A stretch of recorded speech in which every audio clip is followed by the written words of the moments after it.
We are around 5 weeks away from Germany's next federal election, and in this video I want to take a look at the polls around 5 weeks prior to the 2017 and 2021 elections to get an idea of when the major changes in polling happen to see if and when one might happen this time.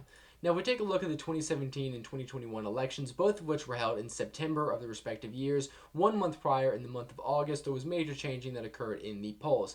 In the 2017 election, the CDU-CSU fell from a high of around 38, 39, almost 40% to the low 30s, and the SPD fell from around 25% to 20%. So a 5 point drop for the two largest parties, the two main parties, in the month prior to the election. Interestingly enough, in the 2021 election, we saw the SPD was behind for several years in the polls, and in August of 2021, 1 month prior to the election, the SPD surged, overtook the Greens, and then eventually the CDU-CSU winning the election, coming first place by a narrow margin.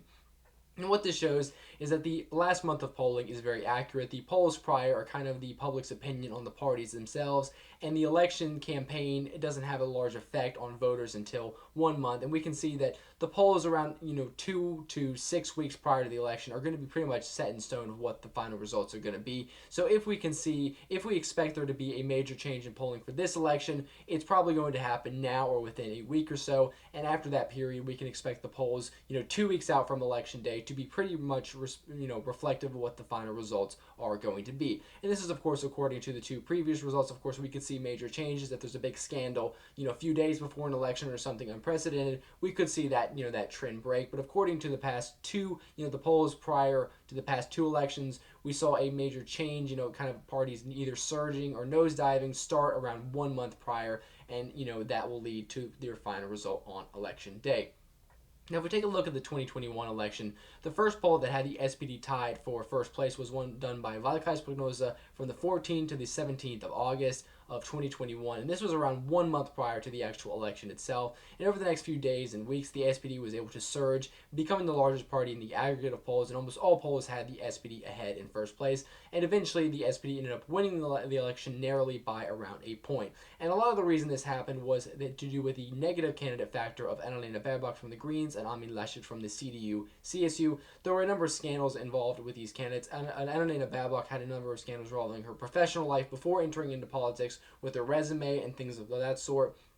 And the CDU-CSU candidate, Armin Laschet, came off as somewhat unlikable. He was not as popular as Olaf Scholz, and there was a major scandal that happened after a number of deadly floods that occurred in Germany. There was a ceremony for the victims held by the president of Germany, and Armin Laschet was caught making jokes and laughing on camera, and that was kind of attributed to him, suffering some of the polls. And so Olaf Scholz was able to characterize himself as more stable and competent than the other two, and carry the SPD over the finish line. And that is important to note, is that the changes in the last month before the election have a lot to do with the candidate factor rather than the parties themselves. So the polls years or months prior to the election have a lot to do with the natural mood of how people support parties, of what party the individuals in the public, the voters, think they're going to vote for. And of course, once the parties change their leadership, get a new face, get a new person they want to nominate for chancellor, then the public's perspective of the parties might change, dip for the worse or for the better, depending on how well that person does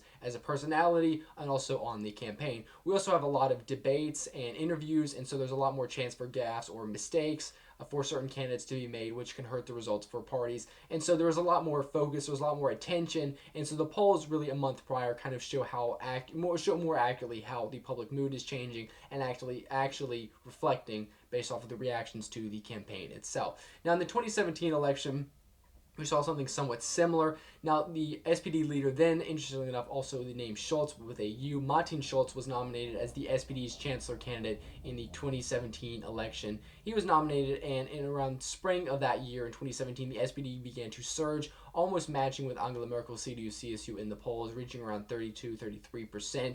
And eventually, however, the SPD collapsed and lost all of the momentum that they had gained under Martin Schulz. And this was nicknamed the Schulz effect, and it was expected that, Martin Schulz might even have the chance to become Germany's chancellor, but that had faded by the summer of that year with some state election losses. And if we take a look at the final result, we can see that the SPD suffered an abysmal 20%.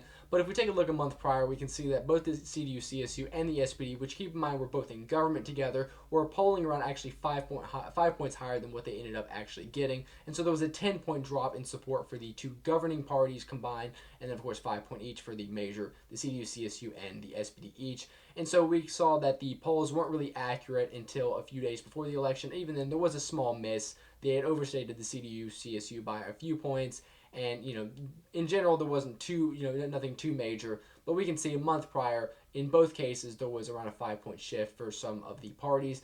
Now if we take a look at the polls for this election, we can see that the CDU CSU is around 30%, the AFD around 20%, and the SPD around 16%. Now, when Olaf Scholz led the SPD to victory in 2021, around a month prior in August of that year, the SPD was around 6 points behind the CDU CSU. And so Olaf Scholz in the campaign was able to make up a 6 point lead, a 6 point deficit rather, behind the CDU CSU with his personality, Olaf Scholz being more popular than Merz or than Laschet or Baerbock, and was able to win the election by around a point. Now, I would say it is, of course, not unprecedented for the SPD to do this again. They did it in 2021, so it is possible. However, now we are talking about a 15-point lead instead of a around 6 point lead. And also, Olaf Scholz is now the incumbent chancellor. He's a lot less popular than he was in 2021. And so the idea that Olaf Scholz can replicate this. Of course, it was done in 2021. I'm not going to say it's 100% out of the question, but I would say it is very, very unlikely for the SPD to be able to pull this off again and for Olaf Scholz to be able to win this election. I think Olaf Scholz and the SPD might be able to overtake the AFD, might be able to recover a few points, reaching the 20% mark, but at this point, the CDU-CSU is too far out of reach. Now, if we see something happen in the next several days or weeks, we see that maybe the CDU-CSU kind of collapse and fall in support. We could see that Friedrich Merz's unpopularity brings the CDU-CSU down some, but even then they were at around 30%, which is a large margin, 10 points ahead of the AFD and 15 points ahead of the SPD. Even if the CDU-CSU is to drop around 5 points, they are still pretty much guaranteed the chancellorship. And even if the AFD beats them, which I would say is almost certainly not going to happen, very, very unlikely. But even if it does, the AFD is not going to have the coalition partners. And if the CDU-CSU at least holds on to second place, they only need to beat the SPD to maintain the chancellorship. And so at this point, there's really no changes that are going to happen aside from a major scandal, a major drop in support from the CDU-CSU that are going to prevent Friedrich Merz from becoming chancellor.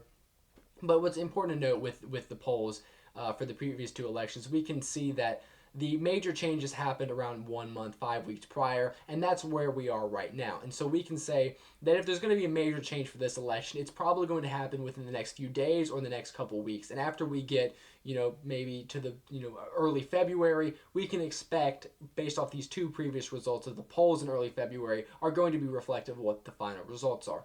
And a lot of this we'll have to see with how the candidates perform on the campaign, how they do in the upcoming debates, and that will have an effect on, either an effect or not on the voters.